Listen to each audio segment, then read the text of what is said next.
Unibet. Episode 127. François Allaire, Torhüter-Trainer, Legende. I think the next big stuff will be oversized goalie will stay on the ice more and more. I mean, when you get a guy 2 meters in the net, 2 meters tall in the net, I think, and you start to see that quietly, slowly, but I think it's going to be more and more, that's going to be a goalie coach who will decide to do that. They will keep their goalie on the ice all the time, no more on your skate. They're going to stay on the ice and they're going to follow the play on the ice. I think that's going to be the next stuff. More play will be play from the goalie on the ice instead of on his feet. So the guy will stay butterfly and gonna follow the puck butterfly and try to make the save. He's gonna go post, up, challenge, come back to the post, everything on the ice. I think that's gonna be something who's gonna help the goalie. Die Tribüne erhebt sich und der Hexenkessel kocht. Da bleibt kein Moment, um einmal durchzuatmen. Bring it on. Mit dem Torhüter abgefälscht und die Scheibe im Tor. Aus dem Nichts. Wie schön war das gemacht? Unibet Hockey O'Clock.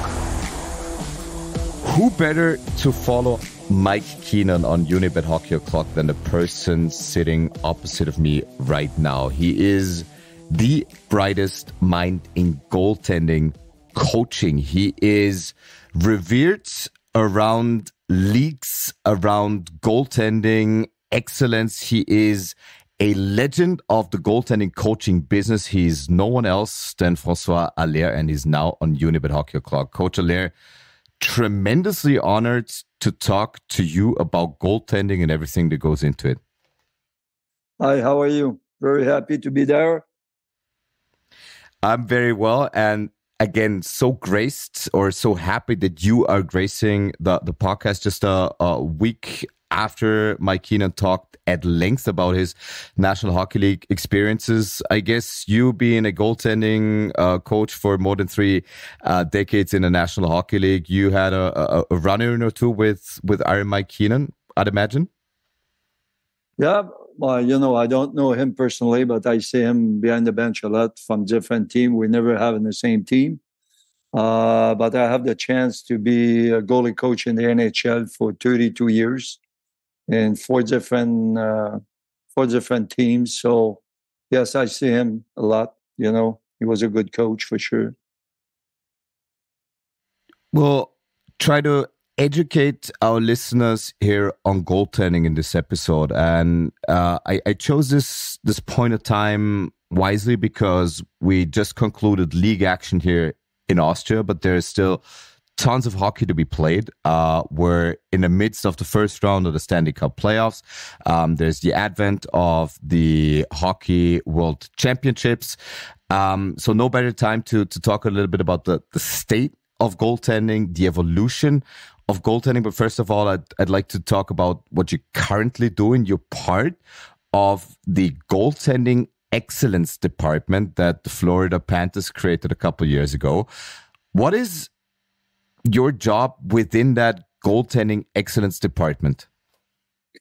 Well, basically my job is to be a consultant. The department is run by Roberto Luongo, which is a former goaltender for NHL and a Hall of Fame guy. So he's in charge of the department. After that, we got 2 coaches, goalie coach, one working with the Panthers, the big team, and one working in the farm team.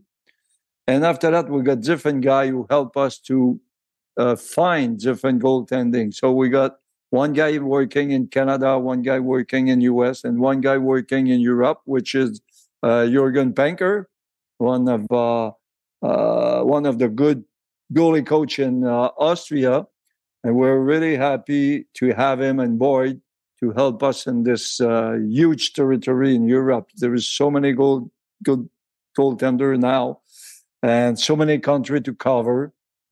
So Jürgen is making a tremendous job for us to try to help us identify free agent or junior guy coming up for the draft. So basically my job is to be a consultant. So if Roberto need some information, or he want me to evaluate some guy, or he want me to talk to different kid, that's my job to do that, because I've done that before. I've been a coach before, so I got a little bit of experience with different teams.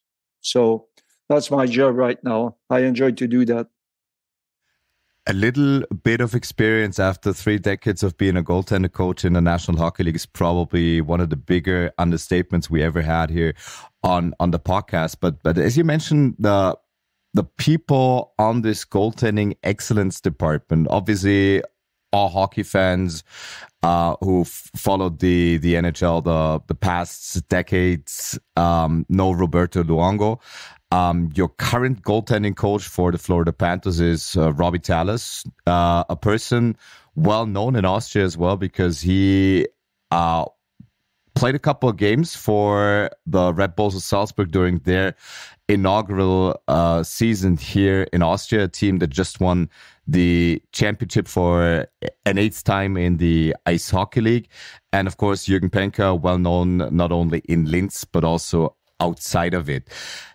As you already elaborated to, goaltending and goalies, there's so many of them and they've gotten so good and there's so many great goaltenders. How would you assess the current state of goaltending as you see it right now? Right now, I think the goaltending right now have been the most powerful goaltending we've ever seen in the history of hockey. There is more athletes going in this position than ever. The size of the guy are outstanding. Now we got some guy who got almost 2 meters going as an athlete in the net, which wasn't the norm before. And now we got the oversized goalie coming up, and we got super athlete too. So a guy like Siros in Nashville, which is a super athlete. He's not really tall, but he's a super athlete. And there is some guy really, really tall who, because of their size and because of the technique and the coaching, can play at that level as well. Maybe not with the same kind of skill, but size-wise and training-wise and stuff, they can really achieve a lot of stuff. So right now we got a bunch of guys coming up in the business. The difference is you can be a superstar being a goalie. So that's bring more athletes. Not just the guy who can score goals or the big defenseman. Now you can be a really big athlete and being a goalie. So that's bringing a lot of athletes. And now almost every team got a goalie coach. So the guy likes this position a little bit better because they got more support. Before that, you were all by yourself. And now you're supported by your team, by your crew. Like in the Florida Panthers, we got this department who can help us if there is a problem with the goalie. So the guy feel they got more support. And they feel they can be a stars. They can make good money living. So, yes, that all those reasons makes, this job more attractive for the kids. A lot has happened in goaltending over the past 3, 4, 5 decades. I mean, a couple of goalies didn't even wear masks 50 years ago. And I want to take you back to the start of your career as a goaltending coach. And it's well known that you were the first ever goaltending coach for the Montreal Canadiens. We're talking about the mid-'80s. Not a lot of teams paid close attention to the specific needs of a goaltending coach. And you became one for probably the most important franchise the National Hockey League still has. How did that all come about? Did you saw a need for a goaltending coach? Did you became a goaltending coach? You know what? I start really young, thinking about coaching goalie. When I was a goalie myself, I never have any support, no coaching at all. Nothing was going on. And I said, it's impossible. You cannot train the goalie better than what we are right now. There is possibility. There is a ton of possibility. Probably we can do better on the gym. We can do better on video. We can do better on drills. We can do better as on meetings. So that was my thinking at that time. I was really young and I was a goalie all by myself. I said, there is something to do. So I go to physical education in university. And I was a goalie for the University of Sherbrooke. And since then, I was just thinking about, I'm going to be a goalie coach. So when I finished my degree at university, I jumped coaching at 24. So that was pretty young as a coach. At that time, at early 80s, there were not a lot of stuff going on. So what I tried to do, I just tried to pick up all the information I could. I was traveling in Europe, going in Sweden, going in Germany, going in different places, tried to find out different books on goaltending. And I find quite a lot of documentation, particularly in Czechia. Czechia, they were really, really good for writing everything and having a good book. And I started my own book. So I was 26. So 3 years after university, I wrote my first book. And at 29, I was with Montreal Canadiens.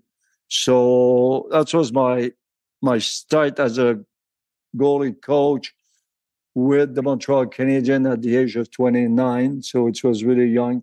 And at that time in the 80s, we were trying to, my perception was we tried to change it.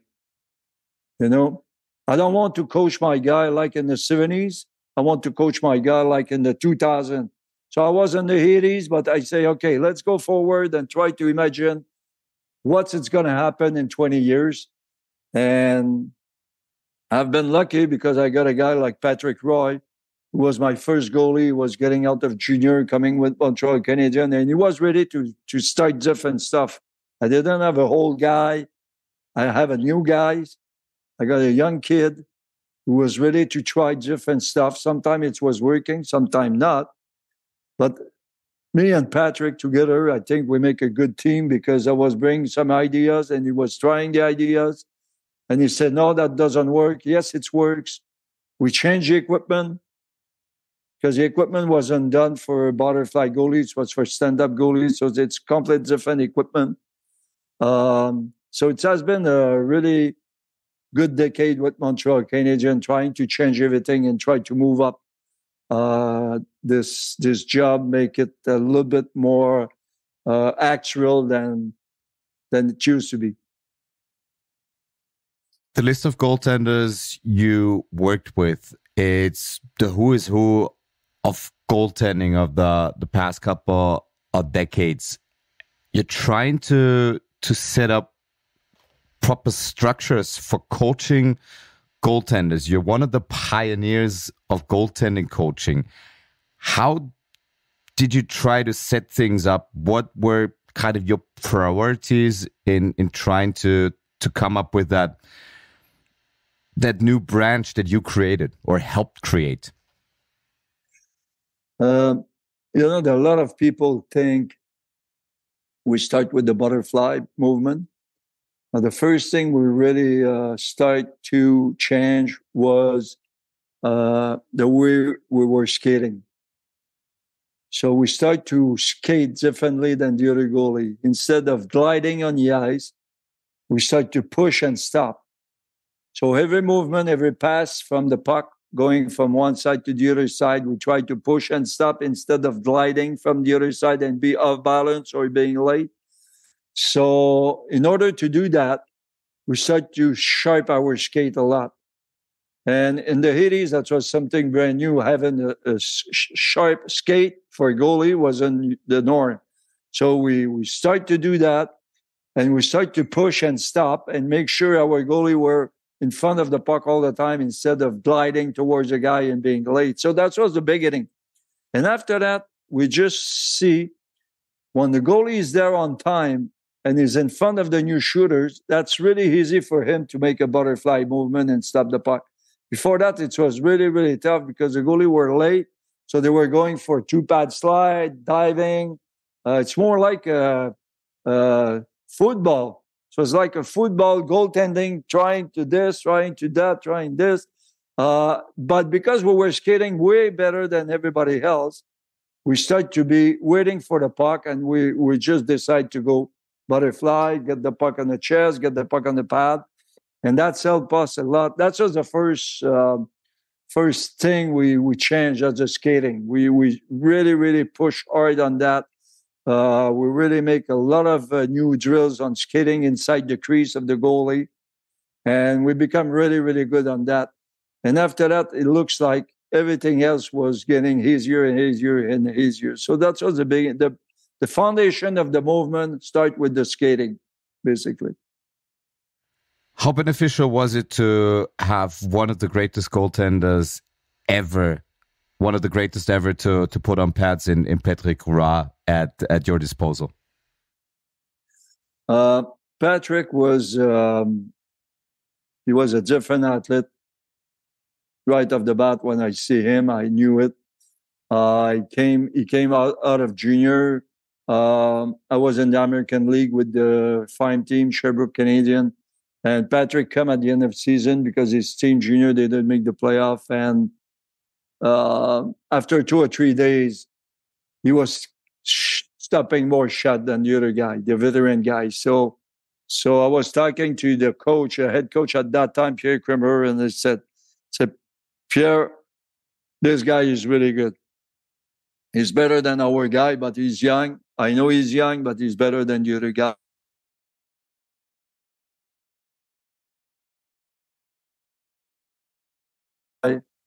Everything to win the game.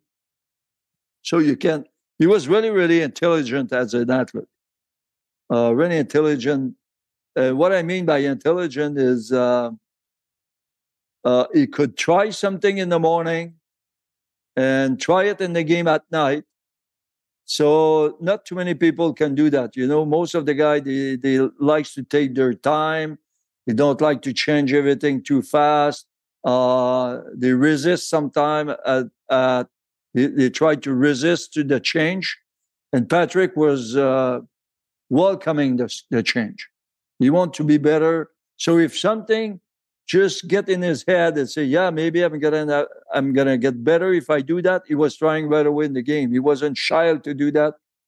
And so for me, that was a sign of sport intelligence.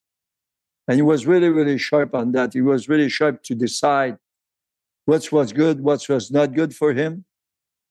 So that's why this guy got success right away in pro level.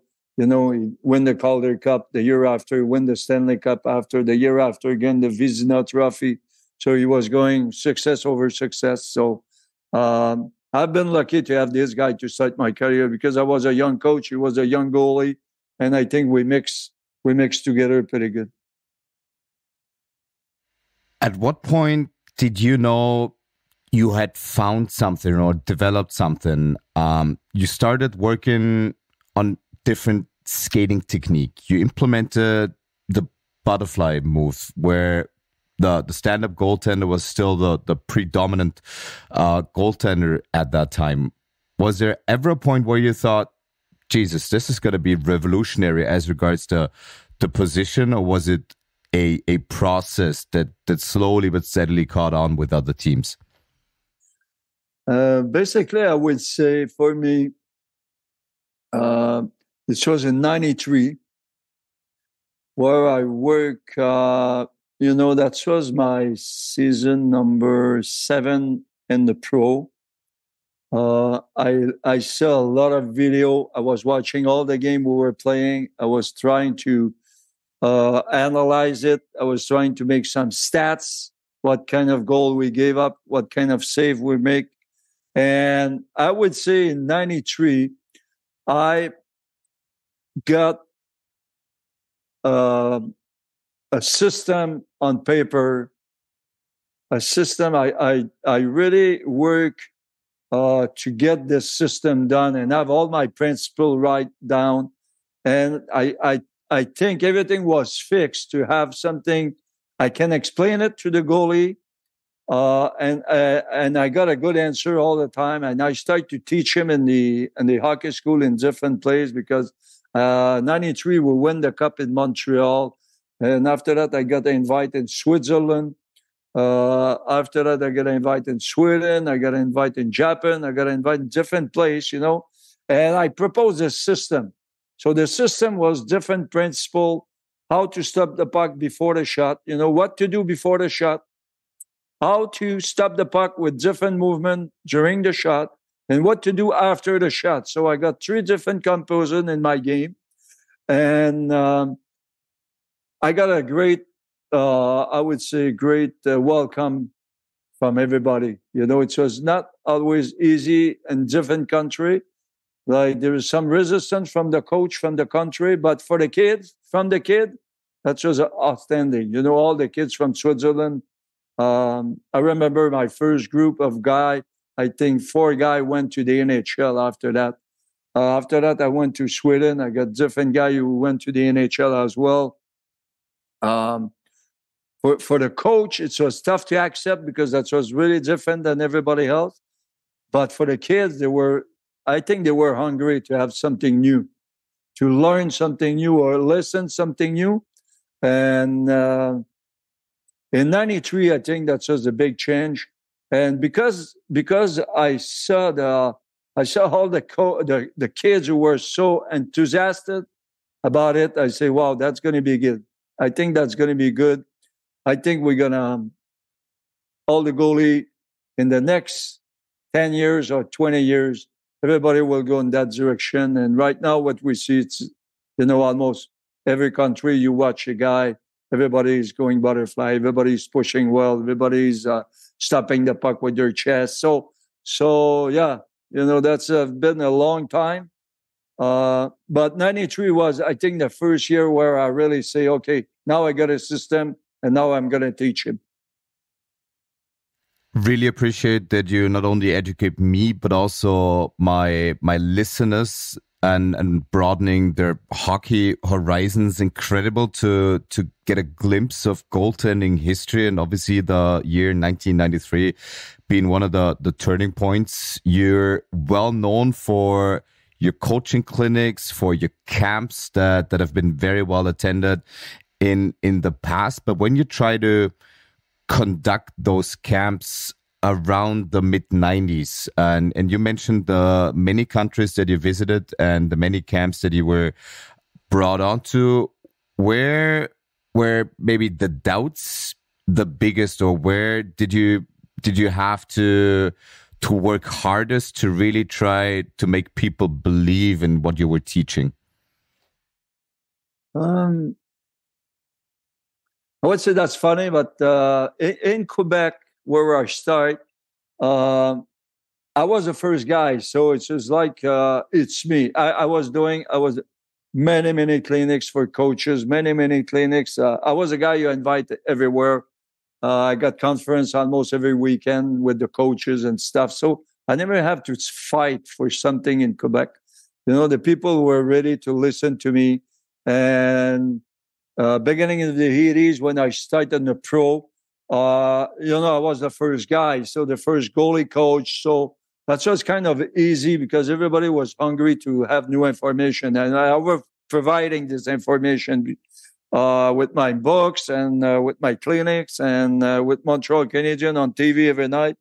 So that was okay. But when I went to Switzerland, I was really surprised at the beginning to have some coach who said, no, it's cannot work. The goalie always on the ice, doesn't work. So we got some coach who come to see their kids on the ice and pick up their kids and said, you're out. You're not coming at that camp. So you got to fight a couple of years to really get accepted, not by the kid. As I mentioned, the kid always been hungry with me. But for the coaches, the guy who coached those guys, that was a big, big turnover for them.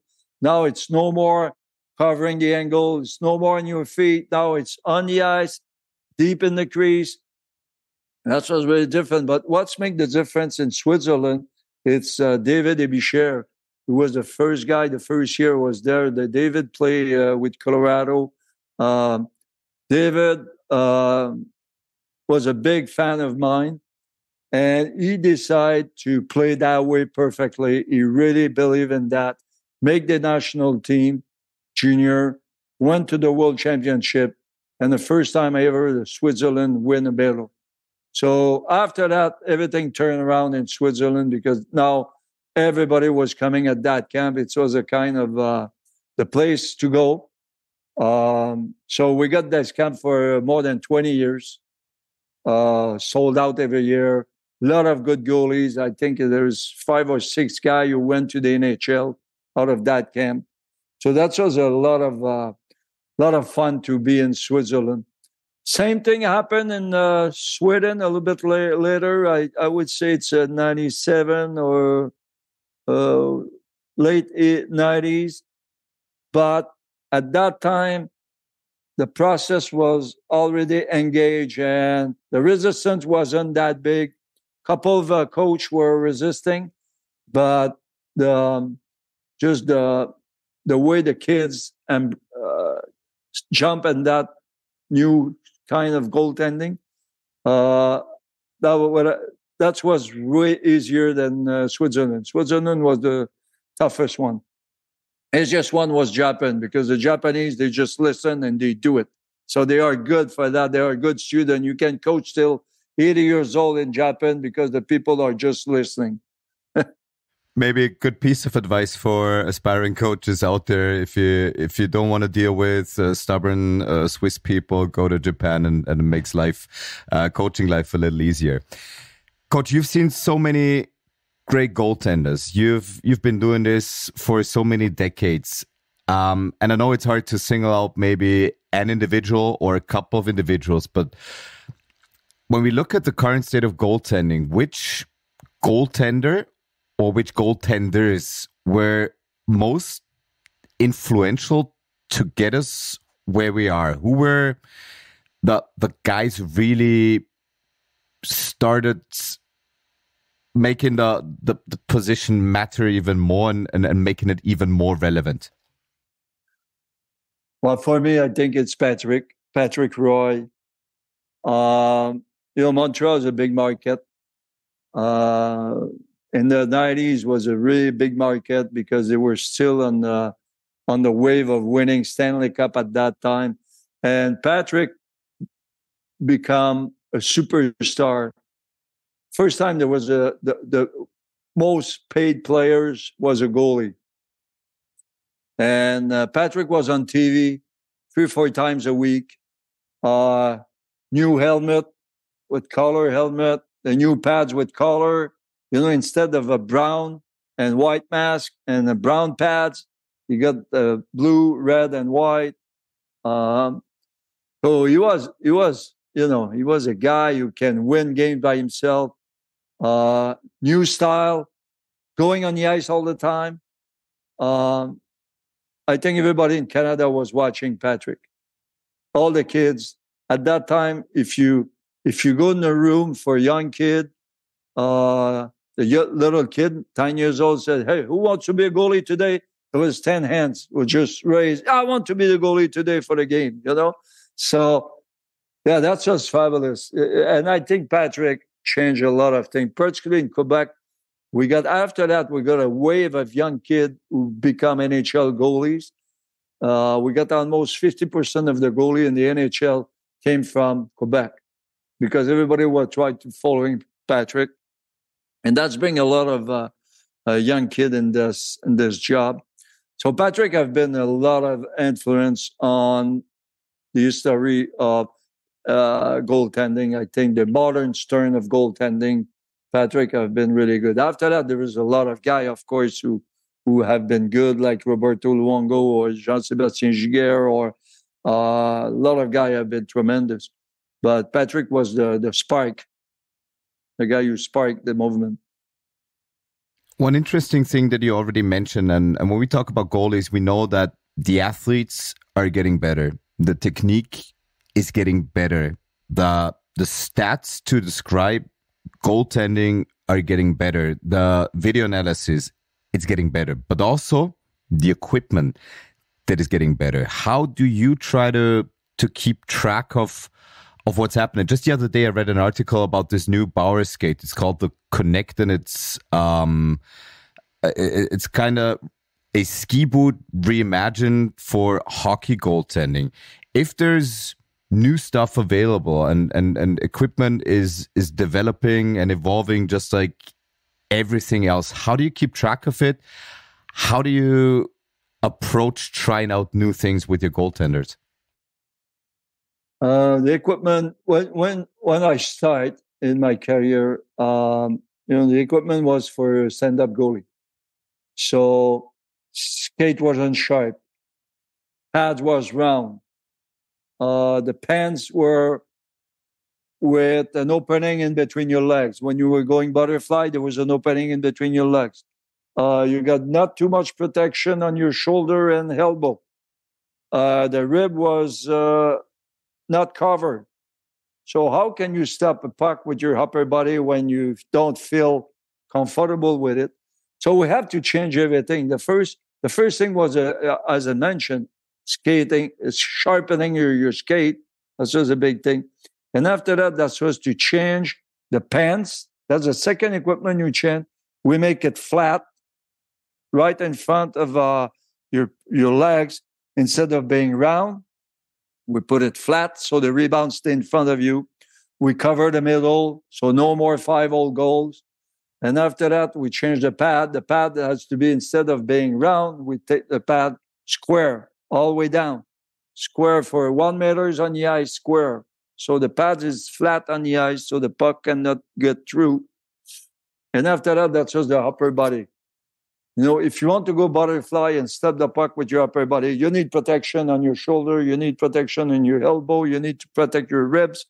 You need to be comfortable and go in front of the shot and stopping. Because before the 80s, nobody stopped the puck with their chest. They were always catching with their hand. But now it's going in front of the slap shot, put your body and try to cover as much as you can. So you need to change it. So, and now with the new material, it's possible to do that. There is new material, really, really light. You can breathe. The new pads are so light, the guy feel like they got nothing in their legs. You don't get heavier. The water is not going inside the pads. So the equipment, the material makes possibility to change a lot. The new skate now with Bauer and there is some new skate going out on the market now. They are light. They are really good for skater. You can push on the ice. You can be, your mobility in the ice is way better with that. So there is some space again for equipment, but the equipment is so much better than used to be. It's incredible. The helmet protect your face. There's no more concussion going on. The company are doing a really good job. As far as you can judge, which piece of equipment has undergone the biggest transformation? Is it the mask? Is it the pads? Is it the shoulder protection? What would it be in your estimation? I would say that's the pads. The pads is, it's the biggest piece of equipment you got. And now it's really light. Now it's covered on the ice. It's really flat on the ice. There is no puck to get through. You can go side to side on the ice with mobility on the ice with your pads. There is no obstruction.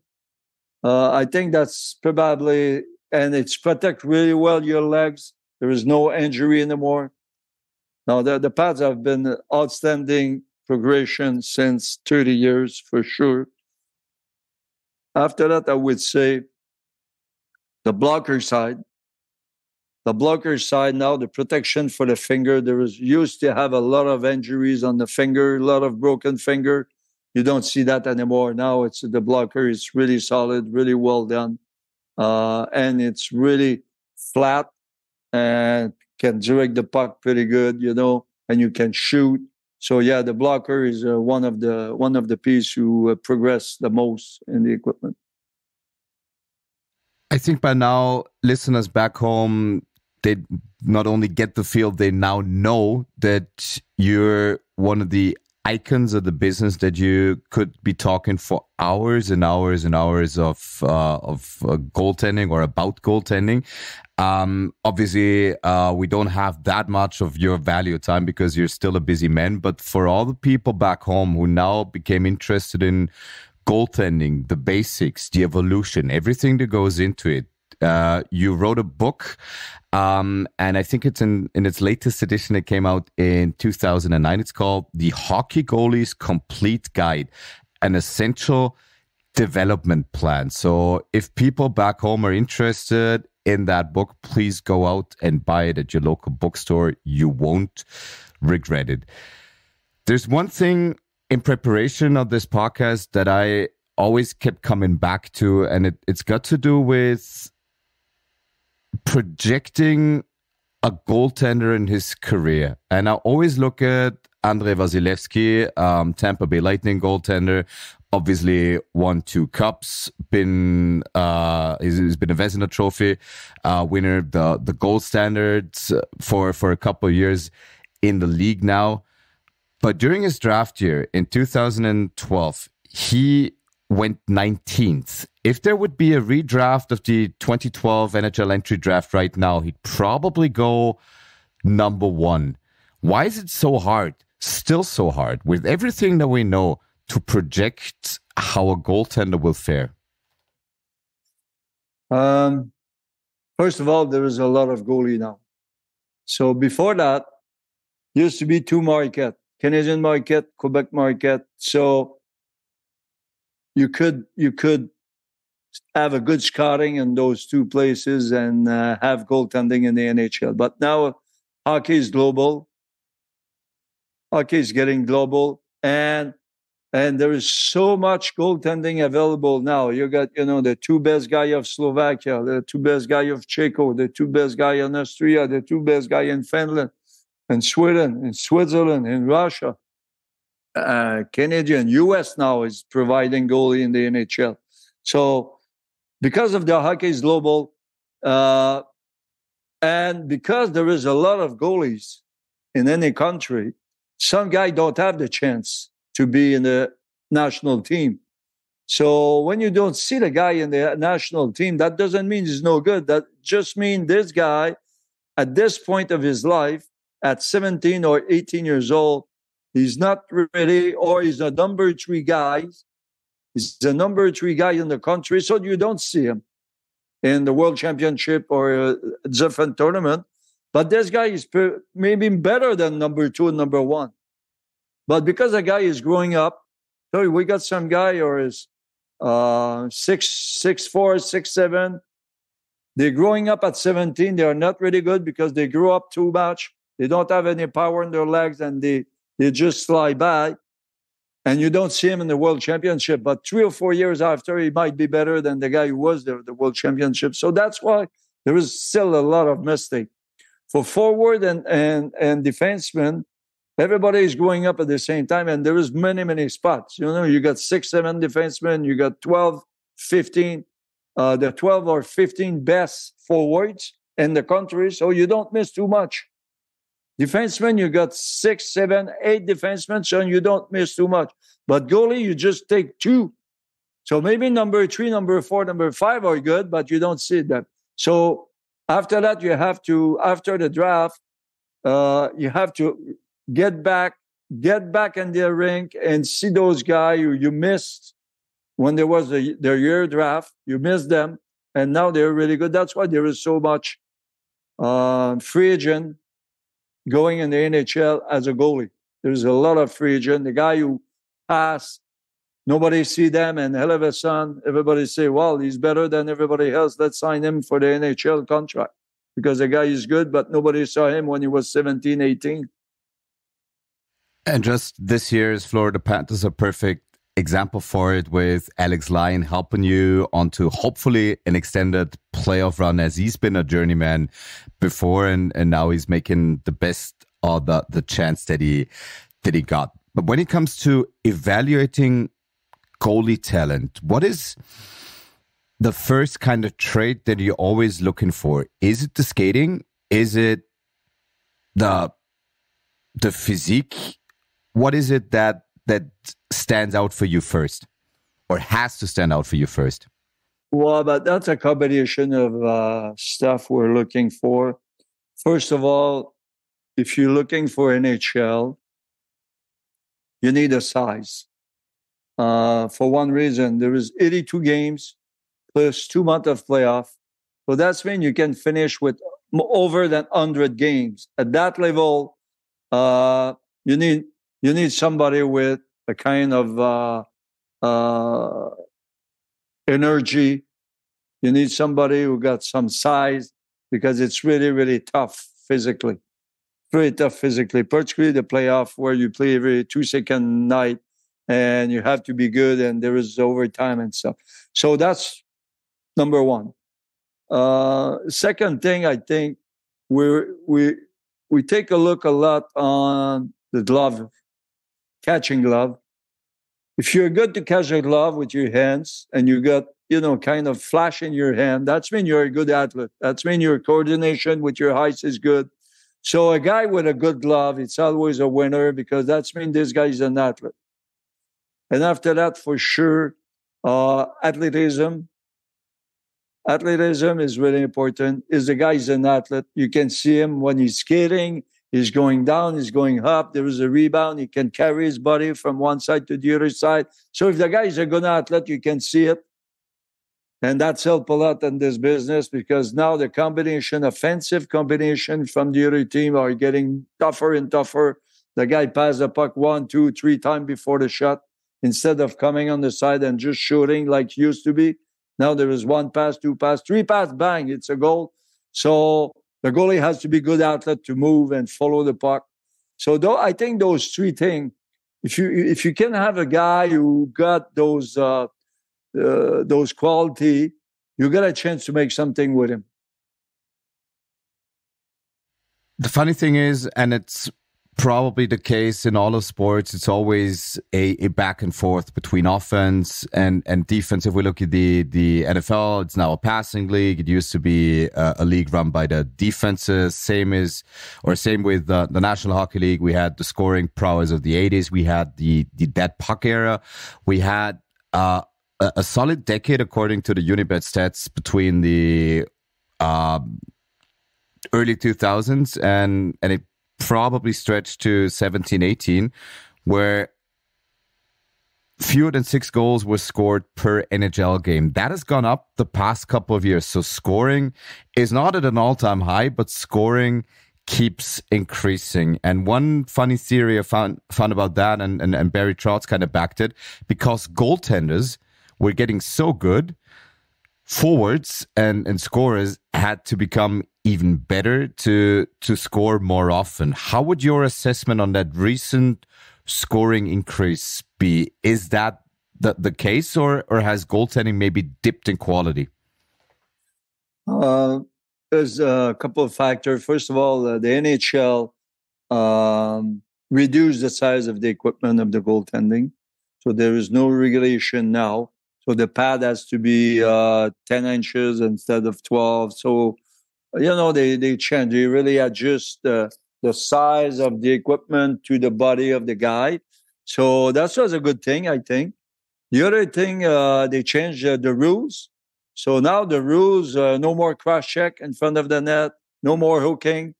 Now the guy who got the puck, you have to, if the guy take advantage of you as a defenseman, they have to let the guy go. You cannot take the guy with your stick and carry the guy with you. You cannot do that anymore. So there is the rules who provide offense. And now there is a new trend. Now, there is less fights in the NHL. The toughness is going down more. Now it's more skater. The skater are the big trade. And so the small forwards, the small defensemen who are really, really good, really quick, really good with their hands and good scorer, now they can play in the NHL. They couldn't play before. They were too small. They were too. Now they can play because of the regulation and the game is getting faster. It's not going tougher. It's going faster. So now a brand new athlete is coming in the NHL. Faster guy, skill guy. So everything together, that's bringing a little bit more of offense. But at the same time, I don't think the goalie are not that good. The goalie are even better. If the goalie will be the goalie of 20 years ago, they couldn't survive today because it's really too quick. There is too much passes and stuff. The guy today are the best ever. Coach, I got a couple more questions to round out this conversation, but first we want to hear from our good friends at Unibet. They have a special offer for all new customers. It's a 400% welcome bonus. Just use the promo code hockey minus bonus while putting €10 into your new account for the first time and receive €40 for free. More details, as always, in the show notes of this podcast. And it is, of course, Unibet by players for players. If we look at goaltending and how it's evolved over the past couple of years and maybe decades, where do you think the next big evolution is going to happen? Have we already reached the peak of goaltending, or is there an area where you think there's still much room for improvement? Well, maybe I will surprise you, but I think the next big stuff will be oversized goalie will stay on the ice more and more. I mean, when you get a guy 2 meters in the net, 2 meters tall in the net, I think, and you start to see that quietly, slowly, but I think it's going to be more and more. That's going to be a goalie coach who will decide to do that. They will keep their goalie on the ice all the time. No more on your skate. They're going to stay on the ice and they're going to follow the play on the ice. I think that's going to be the next stuff. More play will be play from the goalie on the ice instead of on his feet. So the guy will stay butterfly and going to follow the puck butterfly and try to make the save. He's going to go post, up, challenge, come back to the post, everything on the ice. I think that's going to be something who's going to help the goalie. Right now, there is too much goal who gets scored in between two movements. When the goalie's butterfly, get up, get scored. The transition in between the movement makes sometimes the goalie is not ready for the save. If you stay on the ice and you just stay on the ice and just follow the play, and you can, there is no more transition in between the movement, probably you're going to stop a lot of shot per screen or shot 5-0 in between your legs. But there will be a coach who's going to have to propose that, and there will be an athlete who is ready to try that on the game. So maybe it's going to be for later on. I'm sure people listening, or a couple of people out there listening, are goaltenders or want to get into coaching goaltenders. And you, with your vast experience of coaching goalies and being in a business for such a long time and being highly successful, what's the one piece of advice that maybe you'd give yourself now as a 20-year-old, or that you pass on to an aspiring goaltending coach? For a coach or a goalie? For a coach. For a coach. Well, I think, first of all, you have to love the game. So that's the first thing, because there is so much stuff possible when you coach. I was coaching. I was 24 hours a day thinking about what I'm going to say, what I'm going to do, what kind of thing I can help my goalie to progress. But you have to love it. If you love it, that's a good point. You have to be a student of the game, and don't try to replicate what's happening today. Try to see what's going to happen in the future. I think that's the only way to get faster and further. Try to imagine something new, something you can bring to your goalie who's going to help him to get a better goalie.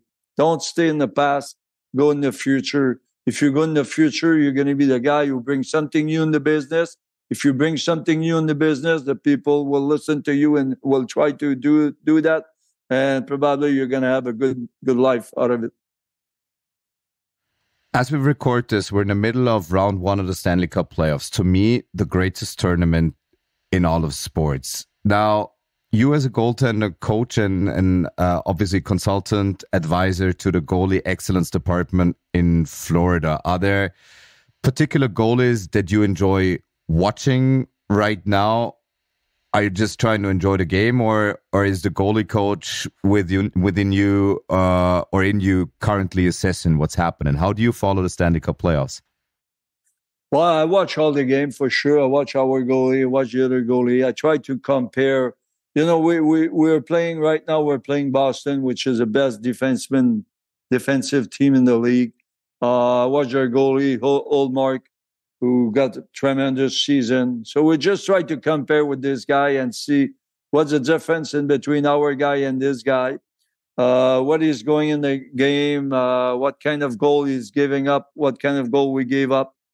And after the game, we talk a little bit about that. But right now, the season is over. Now it's playoff. That means it's 2 weeks.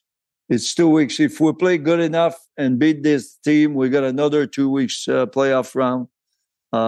So it's a really short term. It's a battle in between two guys, and we just try to see at the end of this round, we will see is our guy was good enough or not good enough to beat this guy. So it's a comparison. It's a kind of we're studying what's going on.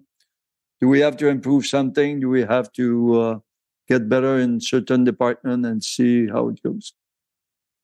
And we're about to find out in a hopefully great and long series. I wouldn't mind a Game 7. Obviously, you'd have to sweat that one out. Coach Allaire, thank you so much for educating me and my listeners about goaltending, the evolution and its history. There's so much more to talk about goaltending and everything that goes into it. Hopefully, I'll have you back at some point here on Unibet Hockey O'Clock. But so thankful for the extensive time that you already took. Wishing you all the best. Hey, thank you very much. It was a lot of fun, and I wish to Australian hockey to develop and get better. They just win the World Championship for the 18 years old, so that's great. They're going to be back in the first division, and hopefully one day we will see them battle with Canada and US for the gold medal. Exzellente Unterhaltung mit dem schönsten Sport der Welt. Unibet Hockey O'Clock.